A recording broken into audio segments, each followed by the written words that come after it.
Arturo Thunder Gatti was found dead today in an apartment in Brazil. Gatti was on a second honeymoon with his wife and 10-month-old baby. He was discovered with blood stains on his neck and the back of his head. Few details are being released, but foul play is suspected. A champion at the junior lightweight and super lightweight divisions, Gatti was born in Italy, raised in Montreal, and later fought out of Jersey City, New Jersey. He burst onto the scene in December of 1995 with a thrilling knockout of then-champion Tracy Patterson. Also won an electrifying bout against Gabriel Ruelas 2 years later. Lost a pair of wars with Ivan Robinson. But Gatti will best be remembered for his epic battles with Irish Mickey Ward, a trilogy in which he claimed 2 of the 3 fights. Gatti won Ring Magazine's Fight of the Year 4 different times, first in 1997 against Ruelas, then in 98 versus Robinson, and twice against Ward. Ring Magazine also recognized Gatti as its Comeback Fighter of the Year in 2002. He retired in 2006 following a loss against Carlos Baldomir. Let's welcome in ESPN.com senior boxing writer Dan Rayfield now. Dan, your immediate reaction to this sad news today? I am trying to act like a reporter in this instance, but I'm taking it very personal. I'm devastated. I've known Gatti for years. I've covered many of his fights. You know, I've been with him in a few social situations. I mean, the life of the party, just a wonderful guy. I mean, he had his problems, like a lot of fighters, you know, had some demons for sure. But Arturo Gatti, you know, will go down as, you know, not the greatest fighter of all time, not even close, but I think that's part of the reason why people love him so much, because if you bought a ticket to an Arturo Gatti fight, you were going to have a great night at the fights, whether he won or lost. He was by far, in a way, so over the top, the most exciting fighter in the world for a period of time that it's not even close. And there's lots of great fighters that were exciting. There was fighters that were more skilled. There was fighters that were bigger punchers, fighters that were bigger, but nobody had a bigger heart than Arturo Gatti, and nobody made a better fights than Arturo Gatti. And, you know, you mentioned a few of the great fights, the Ivan Robinson fights. People don't remember really or care, frankly, that he lost both of those fights. You know, the fights against Mickey Ward were epic and will never be forgotten. You know, I was at 2 of those fights. It was just career that this guy had. You know, I'm going to get my videotapes out later, or my DVDs. I mean, I can't even believe what happened. I mean, it's just absolutely shocking. Dan, you talked about demons. What kind of demons?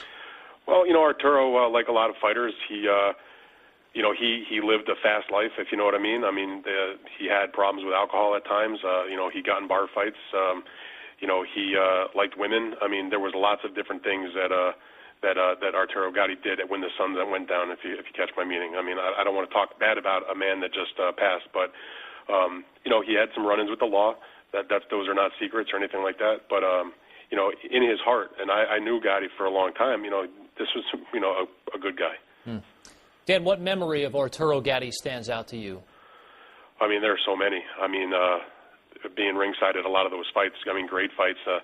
Seeing Gatti after fights being just smashed up and, you know, but with a smile on his face, asking the reporters or other people that were around if you liked the fight. I mean, because it was important to him as much as it was important to him to win and to make money and to win his titles and all that.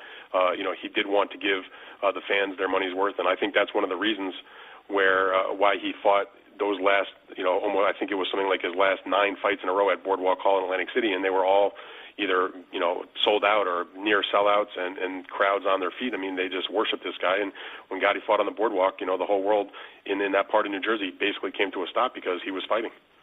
He really was a real-life Rocky-type fighter. The ebb and flow of his fights were just so dramatic. He was once described as a puncher who could box. How would you best describe his boxing style? You know, there's a reason why, if you read the bio, that Main Events, which was his promoter for virtually, I believe his entire career, Main Events promoted Arturo Gatti, a New Jersey-based company. He was called the human highlight film. You know, that epitomizes it, because you can, you know, it's one thing, some fighters had a memorable fight that people talk about forever, or 2, or maybe 3. Arturo Gatti had probably at least a half a dozen incredible fights, and that was before the Mickey Ward trilogy. And the Mickey Ward trilogy is what most people talk about. But even before that trilogy, he had tons and tons of incredible fights. You mentioned a few of them.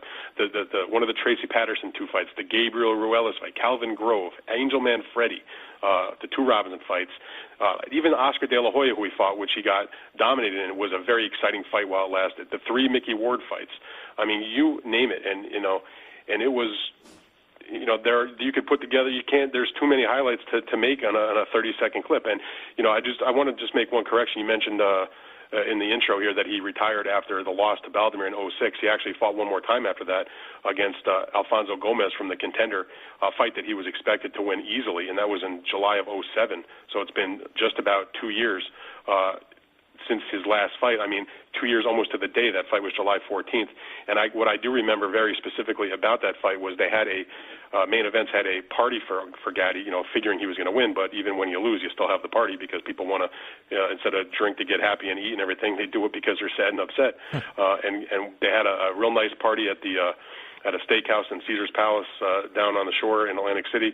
And I remember standing with Gatti after, he came in. Everybody was there kind of hanging out. It was long after deadlines and everything. And Gatti came in a couple hours later, and he had a bandage on his face. He had been cut pretty severely in that fight. And, he had a smile on his face, even though he kind of looked down. And, he kind of walked in and he looked at me, and there was a couple other guys that knew him for a long time that were standing there. And he basically just shrugged his shoulders like, hey, guys, sorry about that. What can I do? But, I mean, that's just the type of guy he was. It was, he was down, but I think that he knew that he had, given his best. And at that point, unlike a lot of fighters who say, I'm retired in the dressing room after a very difficult loss, which is what he did after that fight, he said he was retired, and he never did come back. There was some talk here and there, but I don't think anything was ever serious. And he was one of those guys that I think when he realized the time was up, and he was done as a fighter. It's amazing, by the way, that he was able to continue to fight at that crazy level of punishment that he took for such a long time. You figure a guy had 3-4 fights like that, they'd be done. This guy did it time and time and time again, and won 2 world titles in the process. An electrifying fighter, dead at the age of 37. Dan Rayfield, ESPN.com senior boxing writer, many thanks.